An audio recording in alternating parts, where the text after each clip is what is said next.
before we proceed to the discussion of Pedagogy of the Oppressed, let us all first know who is the author of this book. Paolo Freire is born on September 19, 1921, who grew up in Brazil where experiences influenced his works. He is a Brazilian educator and philosopher who was a leading advocate of critical pedagogy. Paulo Freire recalls in Moquer Godotti's book, "I didn't understand anything because of my hunger. I wasn't dumb. It was not lack of interest, but social condition didn't allow me to have an education. Experience showed me once again the relationship between social class and knowledge. Because Freire lived among poor rural families and laborers, he gained a deep understanding of their lives and the effects of socioeconomics on education. According to Freire, the social order consists of oppressors and oppressed, and the oppressors use education as a form of oppression to maintain unequal power relations. The unjust social relations between the oppressed and the oppressors result in the dehumanization of the oppressed as they must struggle to overcome this to restore the humanity of both. The oppressed cannot be liberated by the oppressors, but rather by themselves and by those who are in true solidarity with them. True solidarity means struggling alongside the oppressed in order to transform reality for the liberation of all humanity, including the oppressors. It is important to note that there are elements of oppressors and oppressed in everyone, and thus no one solely belongs to one group. Furthermore, usually in the struggle for liberation, the oppressed have a tendency to become oppressors themselves. Freire gives the following examples. It is a rare present who once promoted overseer does not become more of a tyrant towards his former comrades than the owner himself. Thus, it is common for the oppressed to become oppressors and vice versa, resulting to an unending cycle of oppression at all. In the preface, Freire discusses how pedagogy of the oppressed came to be, noting that it is based on his past experiences as a teacher in Brazil and his observations from the period in which he was in political exile.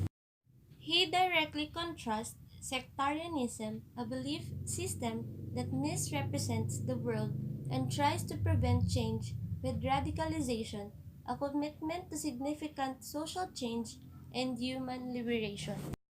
According to Freire, the educational model he posits can only be successful if its participants have been radicalized. Chapter 1. Freire makes the case for why a pedagogy of the oppressed necessary. He begins identifying humankind's central problem, the problem of how we affirm our identities as human beings. Oppressors treat people like objects to be possessed and see freedom as threatening. Oppressed people became alienated from each other and began to see their oppressors as good. Chapter 2 introduces Freire's theories on education. In this banking model of education, a teacher deposits facts into the mind of the students who have to memorize and recall them.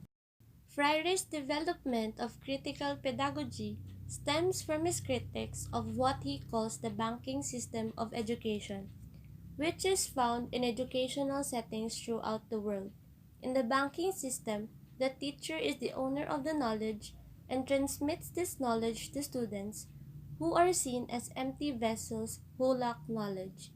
This system, he argues, is an instrument of oppression and is used to maintain the existing societal power relations. The characteristics of banking system includes the teacher talks about reality as if it is motionless, static, compartmentalized, and predictable.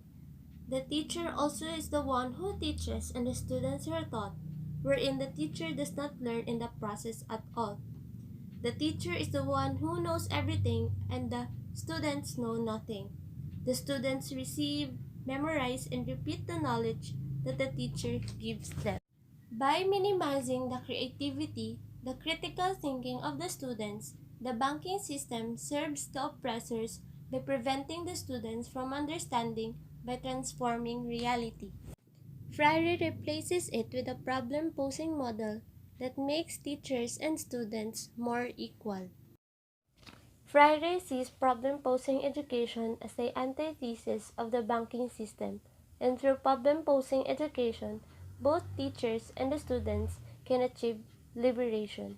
The key pedagogical principle of problem-posing education is dialogue between teachers and students.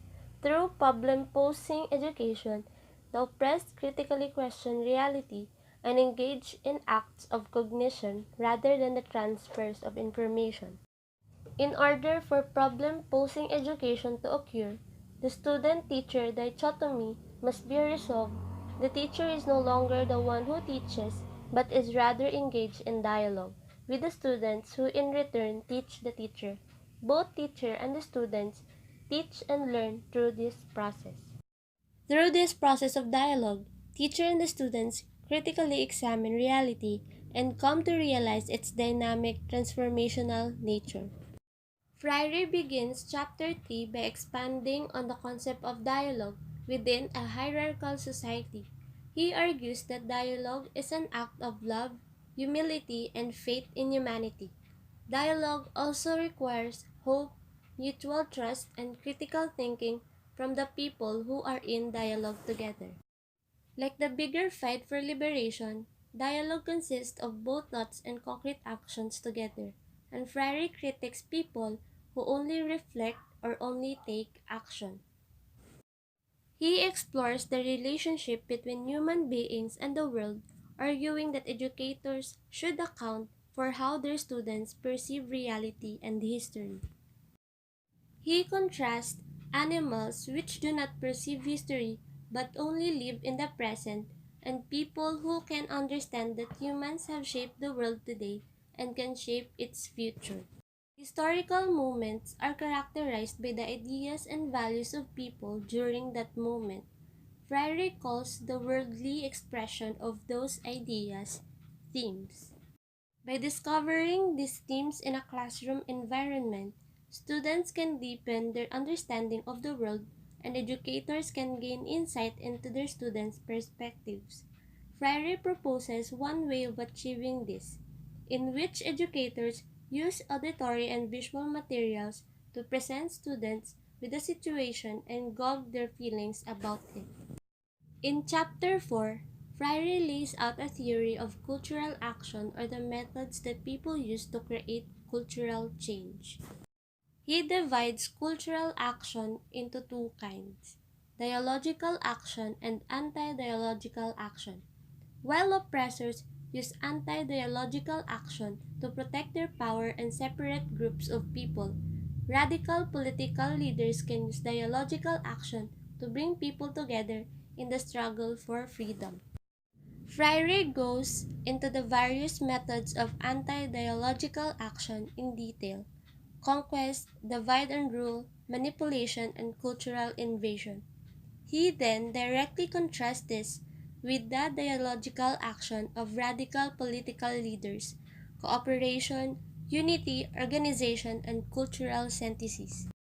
Freire spends much of the chapter examining radical political leaders and the characteristics they must have to authentically help oppressed people. These leaders should understand the barriers that prevent oppressed people from committing to the struggle while avoiding the techniques oppressors use to keep them in line.